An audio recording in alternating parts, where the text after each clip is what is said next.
Hello guys, welcome back in my YouTube channel. तो gas अभी मैं आप लोग के बीच में लेकर आया हूँ paper third Hindi elective arts वालों का आंसर शीट। ठीक है, तो चलिए देखिए, आपका जो पहला क्वेश्चन था, ये पैसेज है आपका, किस व्यवस्था में नागरिकों का अधिकार है कि उनकी आवाज शासन द्वारा सुनी जाए? तो ऑप्शन 3 प्रजातांत्रिक। दूसरा क्वेश्चन है संघीय शासन का स्वाभाविक परिणाम क्या है? तो इसका आंसर है ऑप्शन 4 क्षेत्रीय दलों का उदय। अगला क्वेश्चन है संघीय शासन में तीसरा नीतियों व कार्यक्रम किसके हितों के परिप्रेक्ष्य में तैयार होते हैं? तो ऑप्शन पहला राष्ट्रीय हितों के। चौथा है उपेक्षित का अर्थ क्या होता है? तो तिरस्कृत। ठीक है, अगला पांचवा क्वेश्चन है रघुकुल की वह अभागिन रानी कौन थी? तो केकई। छठा है किस जननी ने भरत सा भाई जना? तो केकई, ऑप्शन पहला। सातवां का प्रस्तुत काव्यांश में किस भाषा का प्रयोग है? खड़ी बोली हिंदी, ऑप्शन 4। आठवां जीव का पर्यायवाची हो सकता है? तो इनमें से सभी।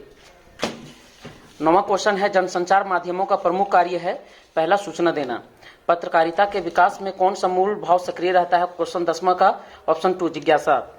11 है सूचनाओं का संकलन कर संपादन तक पहुंचाने की जिम्मेदारी किसकी होती है? तो ऑप्शन 4 पत्रकार। 12 क्वेश्चन है विचारों के आदान प्रदान के इनमें से सबसे प्राचीन शैली कौन सी है? तो पहला पत्राचार। 13 क्वेश्चन है मुद्रित माध्यमों की सबसे बड़ी विशेषता है? तो पहला स्थायित्व।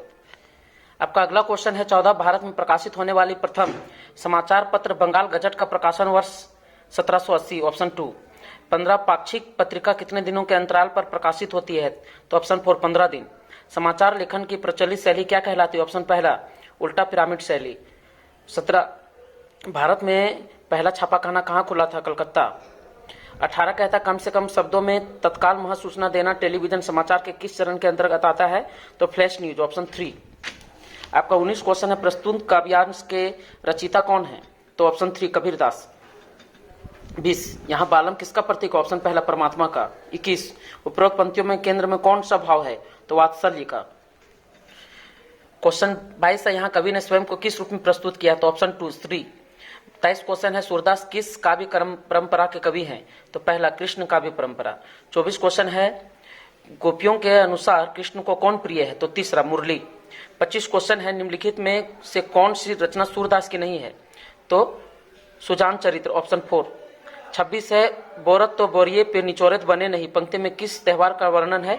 तो दूसरा ऑप्शन होली। क्वेश्चन 27 है आपका पद्माकर किस भाषा के कवि हैं? तो साहित्यिक ब्रज भाषा, तीसरा। 28 है प्रस्तुत पंक्तियां किस पाठ से ली गई है? तो ऑप्शन 2 दोपहर का भोजन। 29 से विभाग की क्लर्की से किनकी छटनी हुई? तो पहला मुंशी चंद्रिका प्रसाद। 30 क्वेश्चन है आंगन की अलगनी पर कई पैबंद लगी है, गंदी साड़ी टंगी थी, ये किसकी साड़ी की बात कही गई है? तो मातेश्वरी ईश्वरी, ऑप्शन तीसरा सिद्धेश्वरी की। 31 प्रस्तुत पंक्तियों के लेखक कौन है? तो दूसरा अमरकांत। 32 प्रेमचंद का मूल नाम क्या था? धनपत राय। 33 हामिद किस कहानी का केंद्रीय पात्र है? ईदगाह, ऑप्शन पहला। 34 है टॉर्च बेचने वाला व्यंग रचना में टॉर्च किस कंपनी का? सूरज शाप टॉर्च।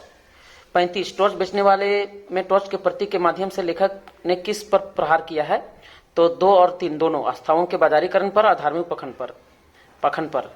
36 गूंगे कहानी में किसके प्रति समाज में व्याप्त संवेदनहीनता को रेखांकित किया गया है? तो ऑप्शन पहला दिव्यांग। 37 अंडे के छिलके एकांकी के लेखक कौन है? तो मोहन राकेश, ऑप्शन 2।